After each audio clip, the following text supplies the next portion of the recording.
Hello everyone. तो देखिए अब टॉपिक आता है प्रॉपर्टीज ऑफ ज्योमेट्रिकल आइसोमर्स।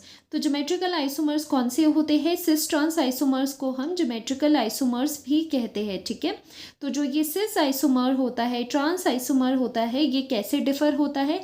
ये with respect to the position of atoms या फिर ग्रुप्स की पोजीशन जो होती है स्पेस में, वो क्या होती है, वो डिफरेंट होती है दोनों में, सिस और ट्रांस आइसोमर्स में, जिसकी वजह से कुछ एक फिजिकल प्रॉपर्टीज में भी इनका चेंज आता है। तो आज के लेक्चर में हम पढ़ने वाले हैं उन्हीं फिजिकल प्रॉपर्टीज को जो ज्योमेट्रिकल आइसोमर्स में डिफरेंट होती है, दोनों आइसोमर्स की डिफरेंट होती है, ठीक है। तो फर्स्ट इज डायपोल मोमेंट। तो देखो सिस और ट्रांस आइसोमर यहाँ पर मैंने लिया है, दिस इज सिस आइसोमर। ये सिस आइसोमर क्यों है? क्योंकि इसमें दोनों, ये चाहे आप क्लोरीन से देख लो, दोनों एक साइड पे है, डबल बॉन्ड के एक साइड पे है। So this is cis isomer and this is trans isomer, ठीक है। ट्रांस किसका है ये? इसका अगर आप देखोगे डायपोल मोमेंट, तो डायपोल मोमेंट जो होता है वो डिफाइन होता है इस तरह से, सिंगल हेडेड एरो से, इस तरह से हेडेड एरो से, और यहाँ पर हम क्रॉस करते हैं। तो अगर ये ए टू बी जा रहा है, दैट मीन्स ये मोर इलेक्ट्रोनेगेटिव एटम की तरफ या फिर ग्रुप की तरफ ये एरो जाता है। So this is called dipole moment. तो ये जो डायपोल मोमेंट्स है वो डिसाइड करते हैं नेट डायपोल मोमेंट, या फिर आप कह सकते हो टोटल डायपोल मोमेंट या फिर रिजल्टेंट डायपोल मोमेंट, ठीक है। तो म्यू से हम डिफाइन करते हैं डायपोल मोमेंट को, ठीक है। तो जिसका डायपोल मोमेंट ज़्यादा होता है उसकी पोलैरिटी भी ज़्यादा होती है, या फिर आप कह सकते हो वो मॉलिक्यूल ज़्यादा पोलर होता है, ठीक है। तो डायपोल मोमेंट यहाँ पर अगर आप सिस का देखोगे तो देखो यहाँ पर जो हम डायपोल्स बना रहे हैं वो किसकी तरफ होंगे? तो out of chlorine and carbon, which one is more electronegative? Obviously chlorine is more electronegative. तो इस तरह से हम क्लोरीन की तरफ हम एरो बना देते हैं। तो ये क्या बनाया हमने? डायपोल मोमेंट बनाया एक, और दूसरी तरफ भी इसी तरह का डायपोल हम बना देते हैं, ठीक है। अब जरा ट्रांस में बनाओ सेम चीज। ट्रांस में ये चीज कैसे बनेगी? ट्रांस में बनेगी टुवर्ड्स क्लोरीन, ठीक है, इस तरह से, और यहाँ पर इस तरह से ये जाएगी, ठीक है। तो अब क्या होता है, बिकॉज सिस और ट्रांस में पोजीशन ऑफ एटम्स चेंज है, यहाँ पर दोनों क्लोरीन साथ में है, यहाँ पर ऑपोजिट है, उसकी वजह से जो डायपोल मोमेंट होता है उसमें भी चेंज आता है। तो सिस में, वैसे ट्रांस देख लेते हैं। ट्रांस में क्या होगा? देखो दोनों डायपोल मोमेंट्स किसके हैं? कार्बन और क्लोरीन के हैं दोनों डायपोल मोमेंट्स, ठीक है। कार्बन क्लोरीन है, दूसरा भी कार्बन क्लोरीन है। अब दोनों क्या है? मैग्नीट्यूड में इक्वल है। इक्वल क्यों है? क्योंकि सेम तरह के एटम्स के बीच का ये डायपोल मोमेंट्स है, ठीक है। एक इस तरह से है और दूसरा इस तरह से है। तो ये क्या है? इक्वल क्योंकि मैग्नीट्यूड में इक्वल है, and opposite. Equal and opposite क्यों कह रहे हैं हम यहाँ पर? क्योंकि ये ऑपोजिट डायरेक्शन में है एक दूसरे के। बिकॉज यहाँ पर देखो इसी लाइन में इस डायरेक्शन में क्लोरीन की तरफ ये वाला है, और यहाँ पर ये ऑपोजिट डायरेक्शन में है। तो ट्रांस में क्या होता है, जो डायपोल मोमेंट्स होते हैं वो इक्वल एंड ऑपोजिट होते हैं, जिसकी वजह से जब हम इनका एडिशन करते हैं तो ये कैंसल आउट हो जाते हैं, और जो हमारे पास नेट डायपोल मोमेंट होता है वो जीरो आ जाता है। इसीलिए हमेशा ध्यान रखना है यहाँ पर ट्रांस में डायपोल मोमेंट क्या आता है, जब आपके पास सेम तरह के डायपोल्स हो। देखो अगर यहाँ पर क्लोरीन की जगह कोई और ब्रोमीन होता या फ्लोरीन होता, तब हम कहते कि डायपोल मोमेंट जीरो नहीं है, ठीक है। बेशक सिस से कम है लेकिन वहाँ पर जीरो नहीं है। एंड सिंस यहाँ पर क्या है, सेम तरह के एटम्स है, कार्बन क्लोरीन, और ये दोनों एरोस कैसे एक दूसरे से ऑपोजिट है, तो ये कैंसिल आउट करते हैं एक दूसरे को। दैट्स वाई जो डायपोल मोमेंट होता है वो हो जाता है zero in case of trans, ठीक है। जीरो हो गया इस केस में ट्रांस का। और सिस में इसकी कितनी वैल्यू है वैसे लर्न करने की आपको ज़रूरत नहीं है, जस्ट मैं बताती हूँ। यहाँ पर ये दोनों देखो कैसे है, एक की डायरेक्शन ऐसी है और दूसरे की डायरेक्शन ऐसी है, तो ये दूसरे की इस तरह से है कुछ ये। तो ये आपस में जो एंगल बनाते हैं ये नियरली 60 डिग्री बनाते हैं। तो जब हम इनका वेक्टर सम करते हैं वो अलग चीज़ है, जब इनका हम रिजल्टेंट लेते हैं तो उसकी जो वैल्यू आती है, रिजल्टेंट जो इन दोनों का आता है, क्योंकि ये एक दूसरे को कैंसिल आउट नहीं कर रहे हैं, तो ये क्या करेगी, एक नेट वैल्यू देंगे, एक आंसर देंगे ये, क्योंकि यहाँ पर तो कैंसिल आउट हो गया था बट यहाँ पर ये बिल्कुल 180 डिग्री पे नहीं है, इनका कुछ एंगल है, तो यहाँ पर कुछ रिजल्टेंट डायपोल मोमेंट हमें देखने को मिलता है। उसकी वैल्यू होती है 1.85। ठीक है, लर्न नहीं करना, जस्ट इतना आपको पता होना चाहिए। यहाँ पर जब भी हम डायपोल मोमेंट की बात करते हैं तो जो सिस आइसोमर्स होते हैं वो ज़्यादा क्या होते हैं, डायपोल मोमेंट रखते हैं। ठीक है, तो सिस का जो डायपोल मोमेंट होता है वो हमेशा ज़्यादा होता है ट्रांस से।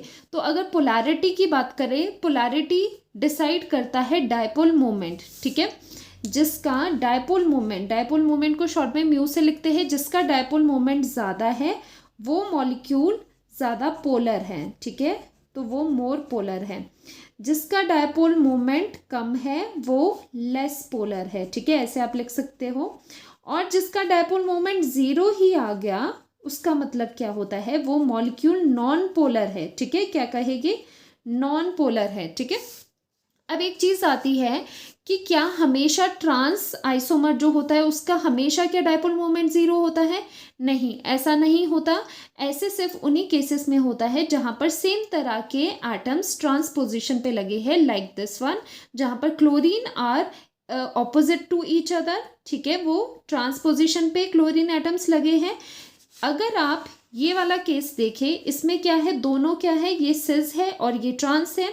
इसमें ट्रांस पे कौन कौन से लगे हैं, ट्रांस पे एक CH3 है और दूसरा CH2 CH3 है। अगर हम इसके डायपोल्स ड्रॉ करें तो किस तरह से आएंगे, इस तरह से टुवर्ड्स डबल बॉन्ड हम ये लगाएंगे। ठीक है, अब इनके जो डायपोल्स है ये बेशक एक दूसरे से ऑपोजिट है, dipoles are opposite to each other, but they are not equal in magnitude, because यहाँ पर जो ग्रुप्स है वो डिफरेंट है। तो जो ये डायपोल मोमेंट्स हो गए, मान लेते हैं एक का कम है और दूसरे का कुछ ज़्यादा है, तो जो रिजल्टेंट होगा उसकी कुछ वैल्यू होगी, बट वो वैल्यू लेस होगी एज कंपेयर टू सिस।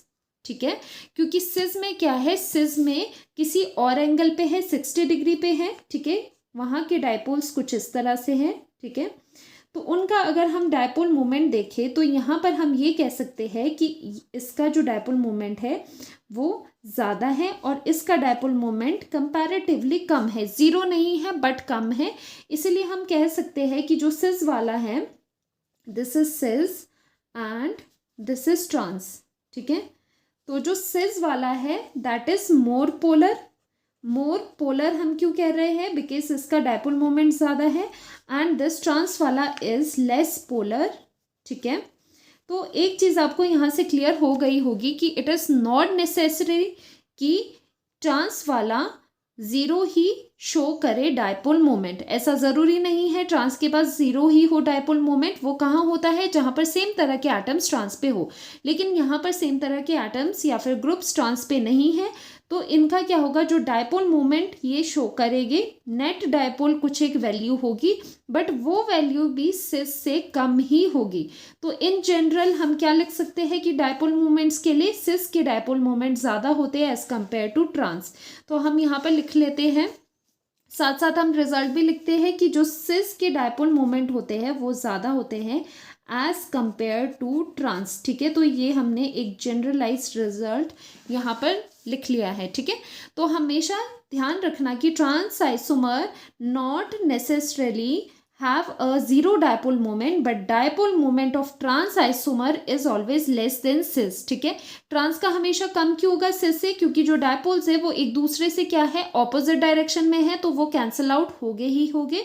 ठीक है, तो कैंसल आउट हो गए तो ऑपोजिट है, तो इक्वल मैग्नीट्यूड में अगर हुए तो 0 आएगा, अगर इक्वल मैग्नीट्यूड में नहीं है, एक का ज़्यादा है दूसरे का कम है, तो वो एक डायपोल मोमेंट की वैल्यू तो दे देगी, लेकिन वो वैल्यू हमेशा लेस होगी सिस से। तो ये हमारे पास एक जनरलाइज रिजल्ट आ गया कि cis isomers are more polar. Polarity किस पे डिपेंड करती है, डायपोल मोमेंट पे।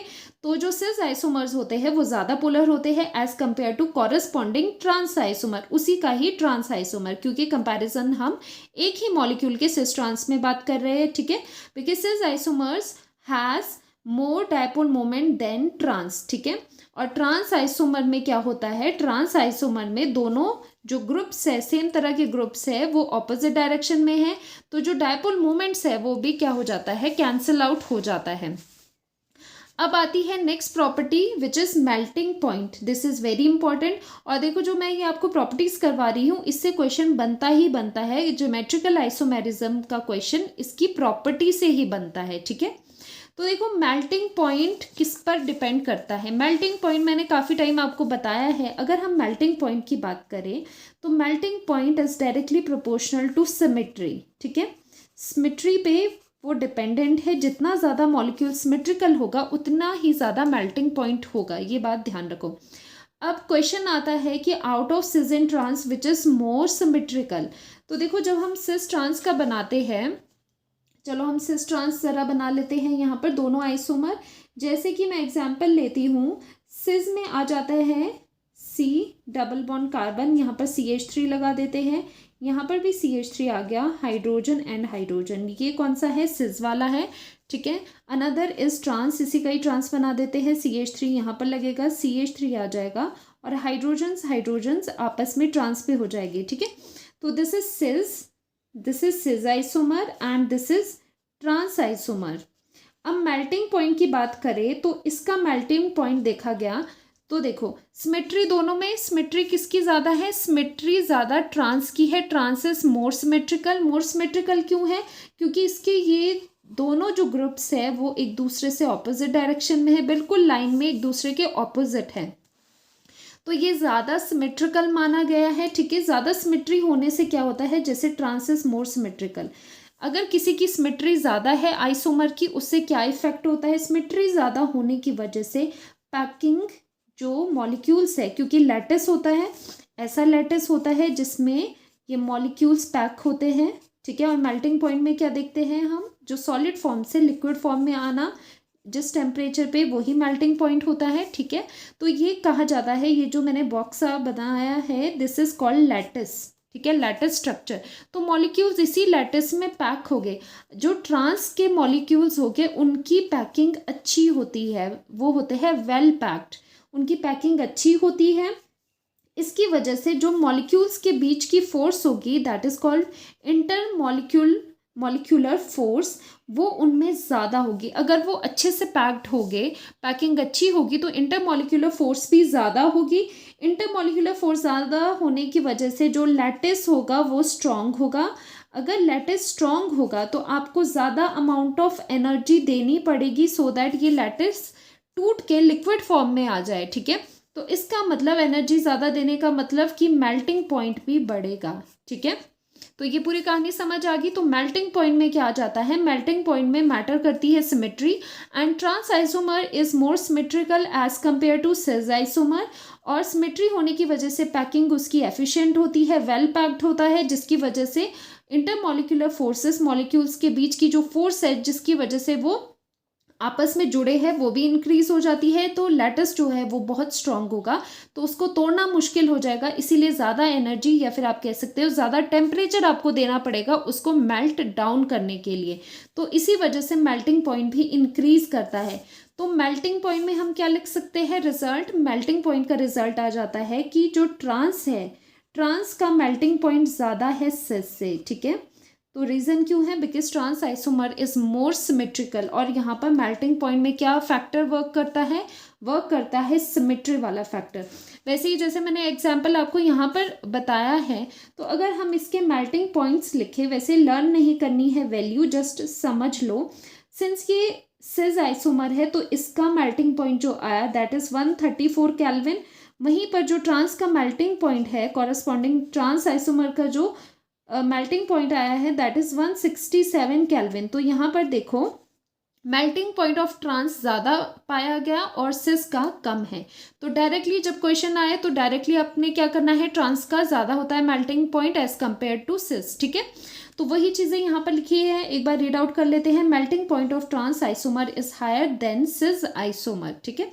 अब रीज़न क्या है इसका, एक्सप्लेनेशन भी देख लो। In trans isomer two similar atoms lie on the opposite sides, so these molecules are symmetrical, hence pack well in the crystal lattice, due to which intermolecular force of attractions which hold the molecules are much stronger as compared to forces in corresponding cis isomer. तो क्या होगा, जो cis isomer हो गए वो less symmetrical होते, इतने ज़्यादा सिमेट्रिकल नहीं होते, इसकी वजह से उनमें क्या होगा, उनमें पैकिंग इतनी ज़्यादा एफिशिएंट नहीं होगी मॉलिक्यूल्स की, तो उसमें फोर्स कम होगी, फोर्स कम होगी तो लैटिस क्या होगा, लैटिस वीक होगा, तो कम टेम्परेचर पे भी वो ब्रेक डाउन हो जाएगा, इसीलिए मेल्टिंग पॉइंट उसके कम होते हैं। So due to this reason melting point of trans isomer is higher as compared to cis isomer। ठीक है, तो आपको ये क्लियर हो गया होगा। और जो मेन इसका कैच है that is melting point is directly proportional to symmetry, जो कि मैं आपको पिछले लेक्चर्स में भी करा चुकी हूँ। ठीक है, तो सेकेंड प्रॉपर्टी भी हमने कवर कर दी। Now comes third property which is boiling point. ठीक है, तो देखो जो बॉइलिंग पॉइंट है, बॉइलिंग पॉइंट किसके, ये जो आइसोमेरिक कंपाउंड्स है, सिस ट्रांस आइसोमर्स है, इनमें जो बॉइलिंग पॉइंट है वो किस पे डिपेंड करता है, डिपेंड्स ऑन डाइपोल इंटरेक्शंस। ठीक है, इस पर ये डिपेंड करता है बॉइलिंग पॉइंट। ठीक है, boiling point depends upon dipole interactions. ठीक है, डाइपोल इंटरेक्शंस का क्या मतलब हो गया कि ये डिपेंड किस पे कर रहा है, डाइपोल मोमेंट पे ये चीज़ क्या करती है, डिपेंड करती है, और डाइपोल मोमेंट क्या होता है, म्यू होता है। ठीक है, तो बॉइलिंग पॉइंट डिपेंड करता है डाइपोल मोमेंट पे। अब सिस ट्रांस में अगर हम देखें तो सिस आइसोमर्स का, तो अगर हम सिस ट्रांस का एग्जाम्पल ले रहे हैं तो जो सिस आइसोमर्स होते हैं, अगर हम डाइपोल मोमेंट की बात करें, जैसे फर्स्ट पॉइंट में हमने किया है, dipole moment of cis isomer is more than trans isomer. ये तो सभी को पता है डाइपोल मोमेंट क्यों ज़्यादा होता है सिस का ट्रांस से। ठीक है, समझ आ गया। अब देखो जो बॉइलिंग पॉइंट है वो भी डिपेंड करता है, सिंस यहाँ पर बॉइलिंग पॉइंट डिपेंड करता है डाइपोल मोमेंट, किस पे, डाइपोल मोमेंट पे। ठीक है, जितना ज़्यादा डाइपोल मोमेंट होगा, डाइपोल मोमेंट का मतलब डाइपोल इंटरेक्शन भी होता है। ठीक है, जितना डाइपोल मोमेंट ज़्यादा होगा बॉइलिंग पॉइंट उतना ही ज़्यादा होगा। इसी वजह से जो बॉइलिंग पॉइंट होते हैं वो उनका ट्रेंड भी क्या होता है, सिस का ज़्यादा होता है एज कंपेयर टू ट्रांस। ठीक है, समझ आ गई बात। तो यहाँ पर जो डिसाइडिंग फैक्टर है दैट इज डाइपोल मोमेंट, जिसे हम क्या कहते हैं, डाइपोल इंटरेक्शन भी कहते हैं। तो इन जनरल क्या चीज़ आई हमारे पास यहाँ पर, जैसे देख लेते हैं एग्जाम्पल में, हमने ये वाला आइसोमर लिया, सिस वाला, CH3 सेम साइड पे लगा देते हैं, यहाँ पर हाइड्रोजन आ गया, यहाँ पर भी हाइड्रोजन आ गया। एंड दूसरा इसी का ही ले लेते हैं ट्रांस वाला। ठीक है, जिसमें ट्रांस में along the double bond opposite side पे लगे होंगे। तो अगर हम बॉइलिंग पॉइंट्स की बात करें दोनों में, तो बॉइलिंग पॉइंट इसका अगर देखें, जो कि आपको लर्न नहीं करना है, जस्ट मैं एग्जांपल के लिए बता रही हूँ, 277 केल्विन इसका बॉइलिंग पॉइंट देखा गया। जब हमने इस आइसोमर का बॉइलिंग पॉइंट देखा तो इसका आया 274 केल्विन। ठीक है, तो ये कौन सा था आइसोमर, सिस आइसोमर है, and this is trans isomer. तो यहाँ पर क्या देखा गया कि सिस आइसोमर का बॉइलिंग पॉइंट ज़्यादा है क्योंकि इसका डाइपोल मोमेंट इसका ज़्यादा है। इसका डाइपोल मोमेंट क्या है, यहाँ पर तो 0 ही है। ठीक है, ये कितना है, 0 है या फिर कम है। तो यहाँ पर जनरलाइज वे में देखो, एक्सेप्शन तो कई जगह पे आ ही जाते हैं, लेकिन हम जो पढ़ते हैं हम जनरलाइज चीज़ें पढ़ते हैं, इन जनरल क्या ट्रेंड रहता है। ठीक है, तो जो बॉइलिंग पॉइंट का ट्रेंड रहता है दैट इज कि जो सिस आइसोमर है उसका ज़्यादा होता है boiling point as compare to trans. ठीक है, रीज़न क्या है, क्योंकि boiling point depends upon the dipole moment, और सिस आइसोमर का डाइपोल मोमेंट ज़्यादा होता है as compare to corresponding trans isomer. ठीक है, तो बॉइलिंग पॉइंट भी आप सीख गए कि उसमें क्या ट्रेंड रहता है। लास्ट आती है सॉल्युबिलिटी, इस पर भी क्वेश्चन बन जाते हैं, वेरी वेरी इंपॉर्टेंट। अब देखो सॉल्युबिलिटी क्या है, सॉल्युबिलिटी का क्या मतलब है, जैसे यहाँ पर आपने एक बीकर में एक सॉल्वेंट लिया है, मान लेते हैं सॉल्वेंट है वाटर। ठीक है, सेम सॉल्वेंट पे जब भी आप कंपेयर करोगे सॉल्युबिलिटी तो उसके लिए आप रेफरेंस एक ही सॉल्वेंट लोगे। ठीक है, अब आपने इसमें क्या डाला, आपने इसमें सिस आइसोमर डाल दिया, फिर आपने दूसरी बार इसमें क्या डाल दिया, यहाँ पर ट्रांस आइसोमर डाला, फिर आपने देखा कि सिस और ट्रांस आइसोमर में से किसकी सॉल्युबिलिटी ज़्यादा आई। ठीक है, अब ये सॉल्युबिलिटी किस पे डिपेंड करती है, अब देखो अगर हम यहाँ से कोई भी आइसोमर डाल रहे हैं, सॉल्युबिलिटी का क्या मतलब होता है कि सॉल्वेंट में कंप्लीटली डिसॉल्व होना, ठीक है, कंप्लीटली डिसॉल्व होना या फिर घुल जाना। अब जो ये आइसोमर्स होते हैं, जैसे मैंने यहाँ पर लैटिस बनाया था, अगर इसको डिसॉल्व होना है, इसको पूरा सॉल्युबल होना है किसी उसमें, किसी सॉल्वेंट में, ये हम सिस आइसोमर इसमें डाल देते हैं, तो उसके लिए पूरा डिसॉल्व होने के लिए इसे क्या करना होगा, इसको ब्रेक करना होगा, ठीक है। जब लैटिस ब्रेक होगा उसी की वजह से वो क्या करेगा, घुल जाएगा, क्योंकि जो फोर्सेस है, जिन फोर्सेस ने इन मॉलिक्यूल्स को पकड़ रखा है, जब वो ब्रेक होगी तभी तो ये क्या करेगा, सॉल्वेंट में, ये जो मॉलिक्यूल्स है वो सॉल्वेंट में घुलेंगे, ठीक है। इन शॉर्ट सॉल्युबिलिटी में आपको क्या चाहिए होता है कि मॉलिक्यूल्स के बीच का जो फोर्स है, जो उनके बीच में इंट्रैक्शंस है, वो वीक होनी चाहिए, सो दैट वो दूसरे के साथ घुले। मान लो कि यहाँ पर सॉल्वेंट का मॉलिक्यूल है, ठीक है, ये मॉलिक्यूल मान लेते हैं सॉल्वेंट का है, और ये दोनों किसके हैं, ये है आपके आइसोमर के, ठीक है, आइसोमर के मॉलिक्यूल्स है, जिससे आइसोमर बना है, ठीक है, आइसोमर्स के डिफरेंट मॉलिक्यूल है। तो इसको इसके साथ इंटरेक्ट करने के लिए, दैट मीन्स अगर इस आइसोमर को सॉल्वेंट में घुलना है तो इसको अपने पुराने बॉन्ड्स छोड़ने पड़ेंगे और नए बॉन्ड सॉल्वेंट के साथ बनाने पड़ेंगे। इन शॉर्ट सॉल्युबिलिटी के लिए क्या होना चाहिए कि जो लैटिस होना चाहिए, जो आइसोमर होना चाहिए, उसमें जो इंटरेक्टिव फोर्सेस है, इंटरमॉलिक्यूलर फोर्सेस जो है वो वीक होनी चाहिए। इंटरमॉलिक्यूलर फोर्स अगर वीक होगी, अगर मॉलिक्यूल्स के बीच में फोर्स वीक होगी तो वो इजीली ब्रेक हो जाएगा। तो जो लैटिस ब्रेक होगा वो क्या हो जाएगा, इजी हो जाएगा, और इजी अगर लैटिस ब्रेक हो जाएगा तो सॉल्युबिलिटी इंक्रीज हो जाएगी, ठीक है।